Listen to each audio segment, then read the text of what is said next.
विद्यार्थी मित्रांनो, स्क्रीनवर आपणास वाघ दिसत आहे.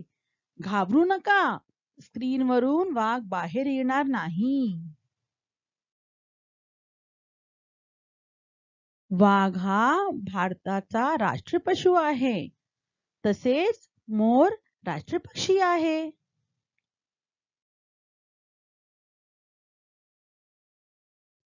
आज आपण मराठी आंतरभारती इयत्ता 10वी या पाठ्यपुस्तकातील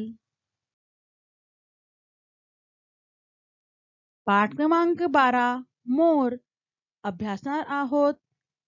याचे लेखक आहेत पा.पी. घरत आणि मी आहे आपली शिक्षिका सय्यद सादिया अब्रार अली. पाठ क्रमांक 12 मोर. लेखक आहेत पा.पी. घरत 1931. ज्येष्ठ लेखक त्यांची आपली वनश्री आपले वैभव, आपल्या लोकमाता आणि पिके, महान शिष्य एकलव्य, नेहरू नक्षत्रालय, आई आली आहे,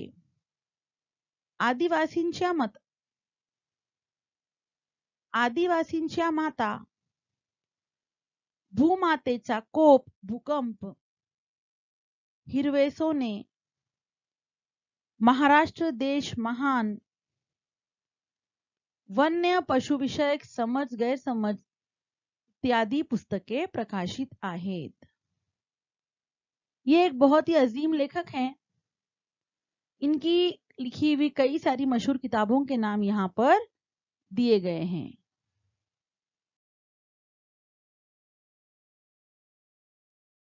स्क्रीन पर आप देख सकते हैं मुसन्निफ की तहरीर करदा कुछ किताबें यहाँ पर नजर आ रही हैं. वक्त मिलने पर आप इन्हें हासिल कीजिए लाइब्रेरी से और इसका मुताला जरूर कीजिए.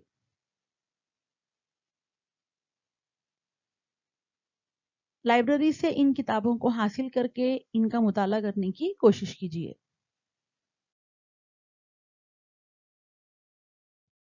प्रस्तुत पाठात लेखकाने वन्य पशुपक्षी ही आपली राष्ट्रीय संपत्ती असून आपण त्यांचे रक्षण करायला हवे असा संदेश दिला आहे. तसेच मोर या पक्ष्यास राष्ट्रपक्षी हा किताब कसा मिळाला या मागील इतिहास उलगडून दाखवला आहे. इस सबक में मुसन्निफ ने ये बताया है कि जंगली जरिंद और परिंद हमारी कौमी दौलत हैं, हमें उनकी हिफाजत करना चाहिए ऐसा संदेश दिया है. इसी तरह मोर इस परिंदे को कौमी परिंदा ये एजाज किस तरह मिला इसकी तारीख बयान की है. विद्यार्थी मित्रांनो, पृष्ठ क्रमांक 33 आणि 34 वर पाठ क्रमांक 12 मोर आहे. आपणास लाल रंगाचा एरो दिसत आहे.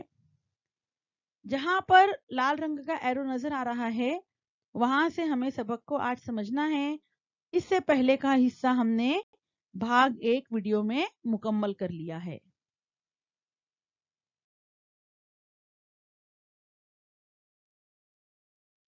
इस पाठ के भाग 1 आखिरी पैराग्राफ में हमने दुनिया में पाए जाने वाले मुख्तलिफ रंगों के मोरों के बारे में मालूमात हासिल की थी.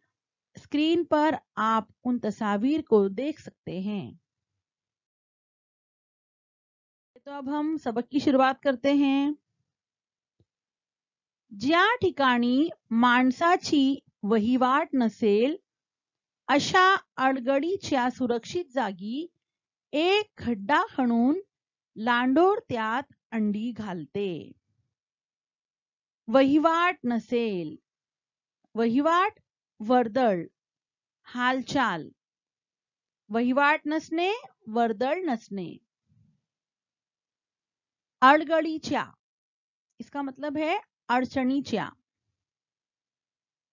लांडोर मोराची मादी, मोरनी.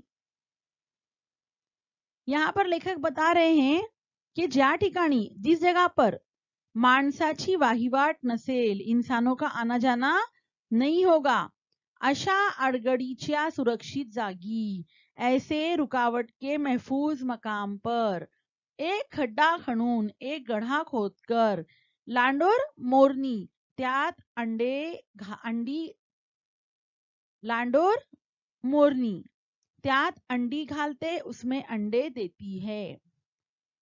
मोराच्या घरट्यात साधारणपणे 4 ते 10 अंडी सापड़तात. घरटा घोंसला. मोर के घोंसले में आमतौर पर 4 से 10 अंडे दिखाई देते हैं, मिलते हैं. ही अंडी आकाराने कोंबडीच्या अंड्याच्या दुप्पट मोठी असतात. आकार यानी जसामत, ये जो अंडे होते हैं वो मुर्गी के अंडे से जसामत में डबल होते हैं. उनकी साइज मुर्गी के अंडों से डबल होती है. साधारणपणे 1 महिन्यात लांडोर आपली अंडी उबवते. उबवणे, उष्णता देणे. अंडे भी आप देख सकते हैं, तस्वीर में आपको नजर आ रहे हैं. लेखक कह रहे हैं आमतौर पर 1 महीने में मोरनी अपने अंडों को गर्माती है, उसको गर्मी पहुंचाती है.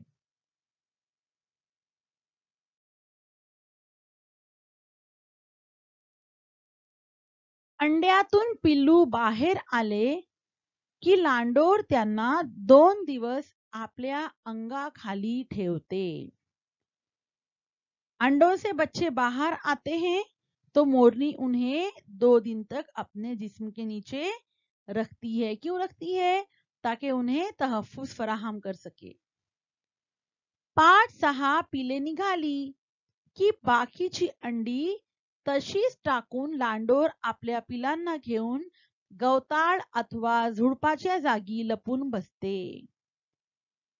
5-6 बच्चे निकलते हैं, 5-6 पिले निकाली, 5-6 बच्चे निकले कि बाकीची अंडी तशीच टाकून, बाकी के अंडे वैसे ही छोड़कर लांडोर आपल्या पिलांना घेऊन, मोरनी अपने बच्चों को लेकर गवताळ यानी घास फूस अथवा या झुडपाच्या जागी लपून बसते. झाड़ी के मकाम पर छुपकर बैठती है.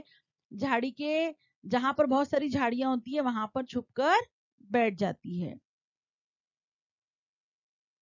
तिथे जवळ 15 दिवस किंवा पिलांना उडता येईपर्यंत ती राहते. तिथे वहां जवळ यानी तकरीबन 15 दिवस 15 दिन किंवा या पिलांना उड़ता येईपर्यंत यानी बच्चों को उड़ने आने तक रहती है. शत्रूपासून पिलांना त्रास होऊ नये म्हणून ती फार सावध असते. शत्रु दुश्मन से उसके बच्चों को तकलीफ ना हो, त्रास होऊ नये म्हणून ती फार सावध असते. इसलिए वो बहुत चौकन्ना रहती है. सावध रहना, चौकन्ना रहना. तरीही शत्रू लांडोरीला फसवून त्यातली 3-4 पिले तरी खातोच. तरीही शत्रु, फिर भी ये दुश्मन लांडोरीला फसवून, मोरनी को फंसाकर त्यातली 3-4 पिले तरी खातोच. उसमें से 3-4 बच्चे तो खा ही जाता है. मोर यावेळी लांडोरी जवळ राहत नसल्याने लांडोरीला पिलांचे संरक्षण करावे लागते. क्यों करना पड़ता है मोरनी को पिल्लों की हिफाजत? उसकी वजह यहाँ पे दी गई है. मोर यावेळी, मोर इस वक्त, मोरनी जवळ राहत नसल्याने, मोरनी के पास नहीं रहता है, इसलिए लांडोरीला पिलांचे संरक्षण करावे लागते. मोरनी को बच्चों की हिफाजत करनी पड़ती है. यानी अकेली मोरनी जो होती है वो पिल्लों की हिफाजत करती है. तस्वीर में आप देख सकते हैं मोरनी अपने अंडों को गरमा रही है और दूसरी तस्वीर में मोरनी अपने बच्चों के साथ दिखाई दे रही है.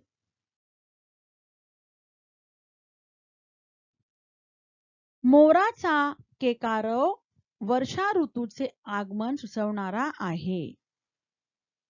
केकारव याचा अर्थ आहे मोराचा आवाज. वर्षा ऋतू पावसाळा.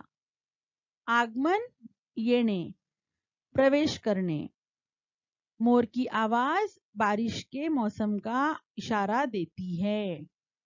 मोर की आवाज हमें बारिश का मौसम आने का इशारा देती है. ग्रीष्म ऋतू.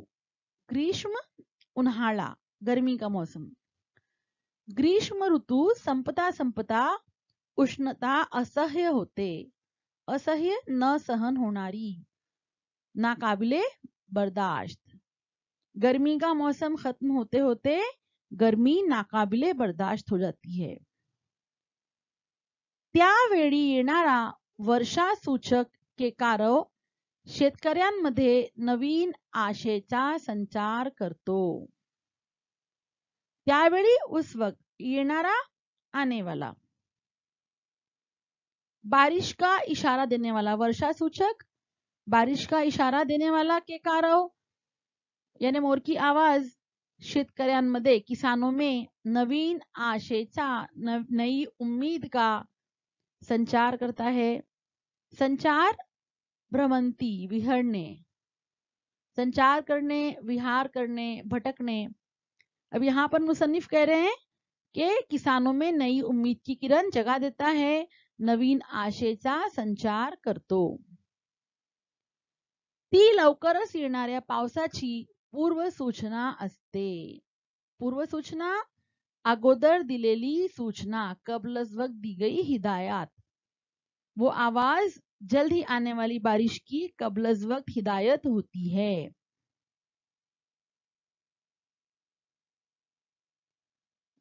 वर्षा ऋतू हा आनंदाचा काल आहे. बारिश का मौसम ये खुशियों का दौर है. काल यानी दौर, आनंद यानी खुशी, आनंदाचा काल आहे, खुशियों का दौर है. तळ्याची पाळ. तळ्याच्या बाजूची पाणथळ जागा, तालाब के पास की दीवार. हिरवीगार कुरणे यानी हरे भरे खेत. देवालयाची, देवालयाची उंच शिखरे यानी मंदिर की ऊंची चोटियां. नदी नाले. ओहोळाचे काठ. ओहोळ, ओढा, झिरपणी. चष्मा, काठ यानी किनारा, चष्मे के किनारे. ही यावेळी, ये इस वक्त, मोराच्या स्वैर विहाराची स्थाने असतात. स्वैर या शब्दाचे अर्थ आहे स्वच्छंदी, विहार क्रीडा, फिरणे, भटकणे. स्वैर विहार, स्वच्छंद, भटकने. तो ये सारे मकामात जो हैं मोर के आजादी से घूमने के मकामात हैं. मोर इन जगहों पर पाया जाता है उन दिनों में.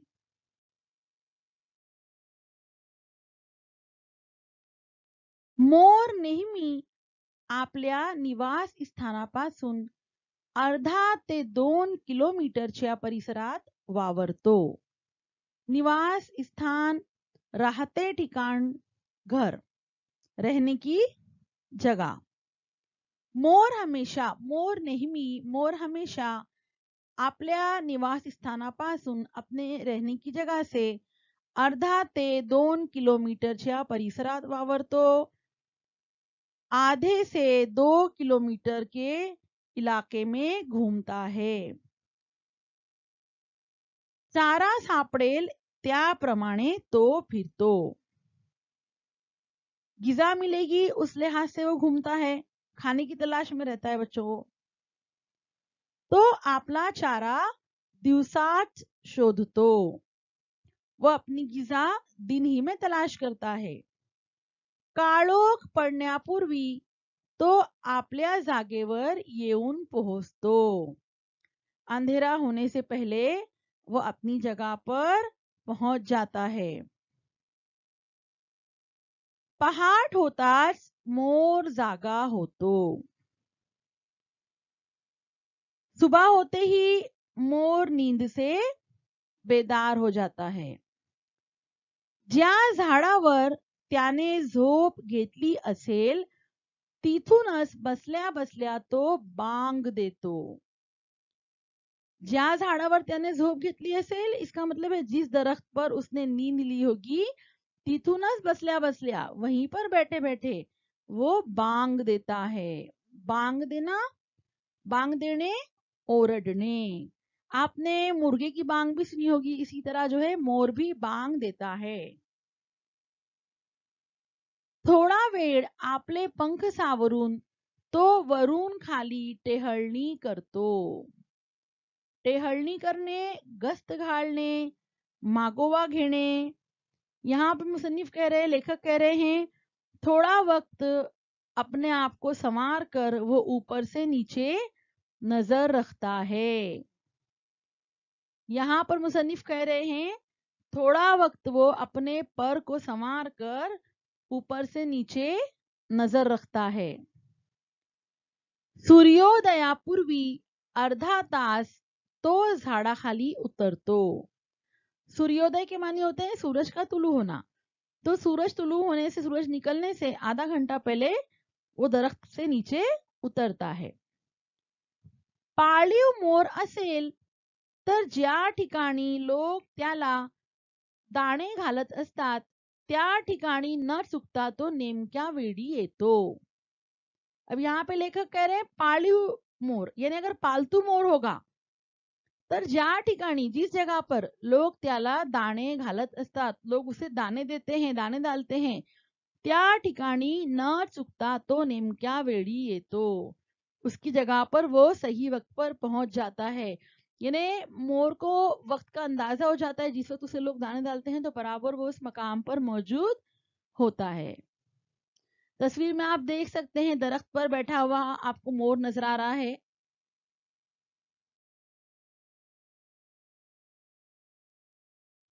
इतर अनेक पक्ष्यांपेक्षा मोर मनुष्याच्या अगदी जवळ येऊ शकतो. लेखक कहते हैं, इतर अनेक यानी दीगर कई परिंदों के मुकाबले में. यहाँ पर लेखक कह रहे हैं, इतर अनेक यानी दीगर कई परिंदों के अलावा मोर इंसानों के अगदी जवळ यानी बिल्कुल करीब आ सकता है, येऊ शकतो, आ सकता है. सकाळी किंवा संध्याकाळी अंगणात दाणे टिपण्यासाठी येणारा मोर लहान मुलाच्या हातून केव्हा दाणे खाऊ लागतो ते ध्यानी सुद्धा येत नाही.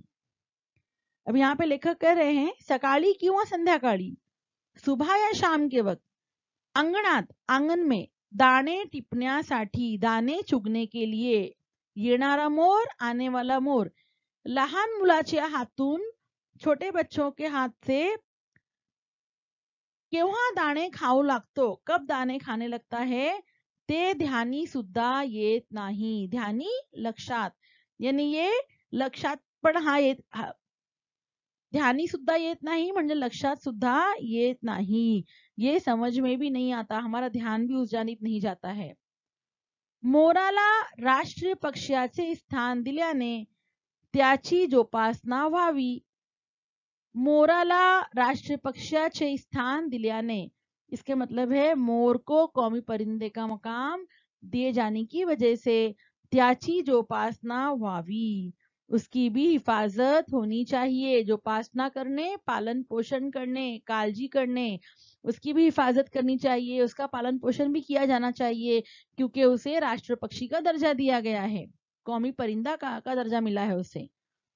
मोराला राष्ट्रीय पक्ष्याचे स्थान प्राप्त झाल्याने आपल्या भारतवर्षात पक्ष्यांविषयी प्रेम वाढीस लागेल अशी आशा वाटते. लेखक कहते हैं, मोराला राष्ट्रीय पक्ष्याचे स्थान प्राप्त झाल्याने, मोर को कौमी परिंदे का मकाम हासिल होने की वजह से आपल्या भारतवर्षात, अपने भारत देश में पक्ष्यांविषयी यानी परिंदों के मुतालिक प्रेम वाढीस लागेल, मोहब्बत में इजाफा होगा, अशी आशा वाटते, ऐसी उम्मीद है. यहीं पर हमारा सबक जो है ये खत्म होता है. आपको इस वीडियो को और भाग 1 वाले यहाँ पर हमारा ये सबक खत्म होता है.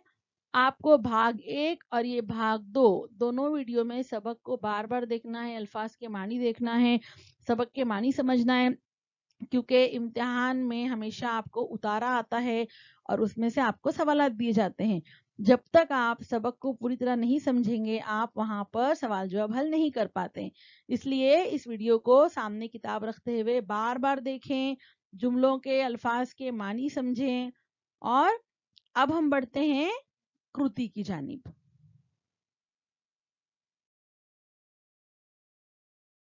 चला तर आता कृतीला सुरुवात करूया। 1. आकृतीबंध पूर्ण करा. मोराच्या स्वैर विहाराची स्थान. तळ्याची पाळ, हिरवीगार कुरण, देवालयाची उंच शिखर.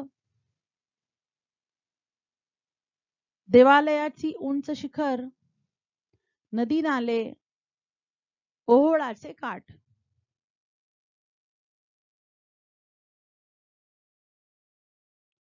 2.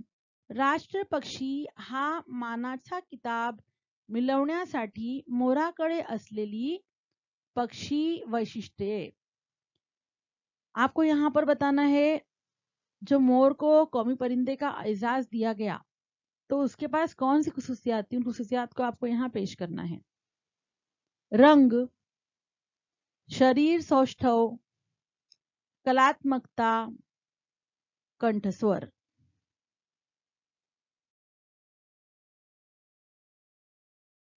3. कंसातील योग्य पर्याय शोधा व लिहा. ब्रैकेट में दिए गए सही पर्याय को आपको तलाश करना है और लिखना है। टिंब टिंब मोर सापडत नाही. 3 ऑप्शन है यहाँ पर, 3 पर्याय है। आग्नेय आशियात, 3 पर्याय है यहाँ पर, आग्नेय आशियात, ब्रह्म देशात, हिमालयात. करेक्ट आंसर है हिमालयात. हिमालयात मोर सापडत नाही. मोर हा टिंब टिंब पोट जातीचा पक्षी आहे. 3 पर्याय आहेत, कोंबडीच्या, शहामृगाच्या, बदकाच्या.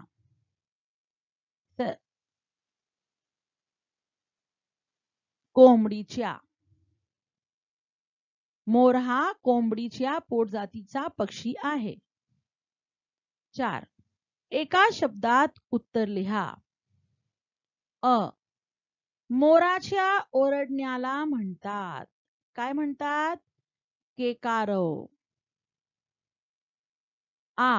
मोराचा आनंदाचा काळ, वर्षा ऋतू.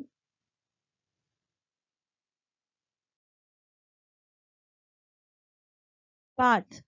मोराच्या दैनंदिनीचा ओघ तख्ता बनवा. आपको यहाँ पर मोर की डायरी का एक ओघ तख्ता तैयार करना है। वो किस तरह दिन भर में क्या क्या काम अंजाम देता है वो हमें यहाँ तैयार करना है। पहाट होताच मोर जागा होतो. ये खाली है, लिखना है। उसके बाद वो क्या करता है ये भी लिखना है। टेहळणी करतो, ये भी लिखना है। चलिए अब हम देखते हैं सेकंड बॉक्स में क्या आएगा। झाडावर बसल्या बसल्या तिथूनच बांग देतो. थोडा वेळ पंख सावरतो, फिर टेहळणी करतो. इसके बाद है सूर्योदयापूर्वी अर्धा तास झाडाखाली उतरतो.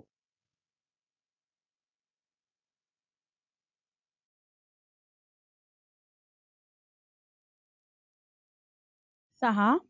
जोड्या लावा. अ गट, ब गट 2 गट दिलेले आहेत. आपणास जोड्या लावायच्या आहेत. आफ्रिकेत आढळणारे मोर. हिमालयाच्या पूर्व भागात आढळणारे मोर. आग्नेय आशियात आढळणारे मोर. या ठिकाणी आढळणाऱ्या मोरांचे रंग आपणास लिहायचे आहेत. उत्तर. आता इथे 3 रंग दिलेले आहेत. हिरव्या छटांचे, निळ्या जांभळ्या रंगांचे, राखाडी रंगांचे. आता आपणास योग्य उत्तर लिहायचे आहेत. आफ्रिकेत आढळणारे मोर निळ्या जांभळ्या रंगाचे. हिमालयाच्या पूर्व भागात आढळणारे मोर राखाडी रंगाचे. आग्नेय आशियात आढळणारे मोर हिरव्या छटांचे.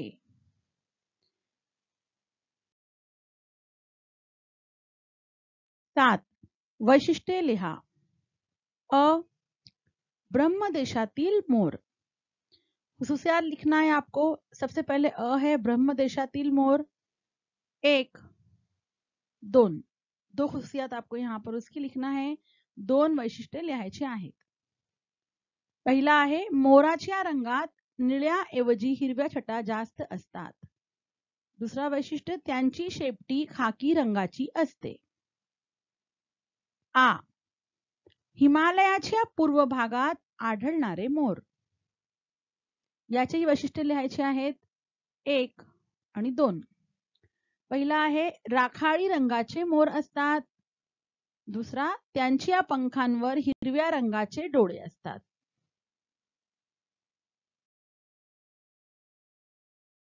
8 कारणे शोधा आणि लिहा. वजुहात लिखना है आपको. अ लांडोरीला पिलांचे संरक्षण करावे लागते कारण मोर त्यावेळी लांडोरी जवळ राहत नाही. आ मोराला राष्ट्रपक्षी होण्याचा मान मिळाला कारण मोराला राष्ट्रपक्षी होण्याचा मान मिळाला कारण अनेक पक्ष्यांच्या नावातून एक नाव निवडण्यासाठी ज्या अनेक कसोट्या लावण्यात आल्या त्या सर्व कसोट्यात मोर उत्तीर्ण झाला.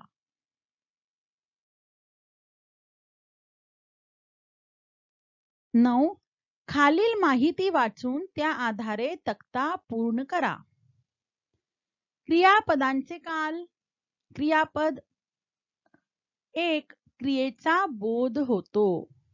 2 क्रिया कोणत्या वेळी घडली याचा बोध होतो. हम यहाँ पर टेंस देख रहे हैं, फेल के जमाने देख रहे हैं. लक्षात ठेवा क्रियापदावरून क्रिया घडण्याच्या वेळेचा जो बोध होतो त्याला काळ असे म्हणतात. ये मराठी में काळ इस शब्द की तारीफ दी गई है. काळाचे मुख्य 3 प्रकार आहेत. वर्तमान काळ, भूतकाळ, भविष्यकाळ. आता आपण काळ, त्यांचे वैशिष्ट्ये आणि वाक्य पाहणार आहोत. काळ. वर्तमान काळ. क्रियापदाच्या रूपावरून क्रिया घडत आहे असे समजते. एक वाक्य दिलेलं आहे. मी अभ्यास करतो. अभ्यास करण्याची क्रिया घडत आहे. भूतकाल. क्रियापदाच्या रूपावरून क्रिया पूर्वी घडून गेली आहे असे समजते. मी अभ्यास केला. मैंने अभ्यास किया. क्रिया पूर्ण झालेली आहे. भविष्यकाळ. क्रियापदाच्या रूपावरून क्रिया पुढे घडणार आहे असे समजते. मी अभ्यास करीन. क्रिया पुढे घडणार आहे.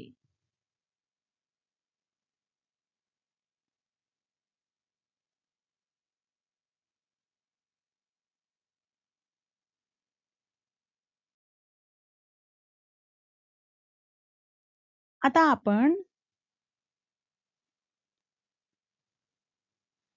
आपण क्रियापद आणि क्रियापदांचे काळ पाहूया. वर्तमान काळ, भूतकाळ आणि भविष्यकाळ. खेळणे, खेळतो, खेळलो, खेळेन, बघणे, बघतो, बघितले, बघेन, करणे, करतो, केले, करेन,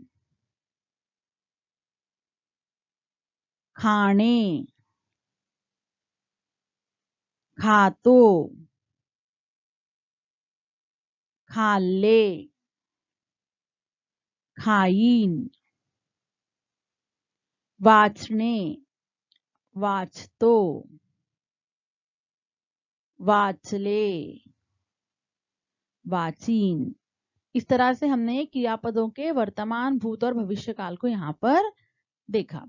इसको भी आपको अपनी कॉपी में तहरीर करना है।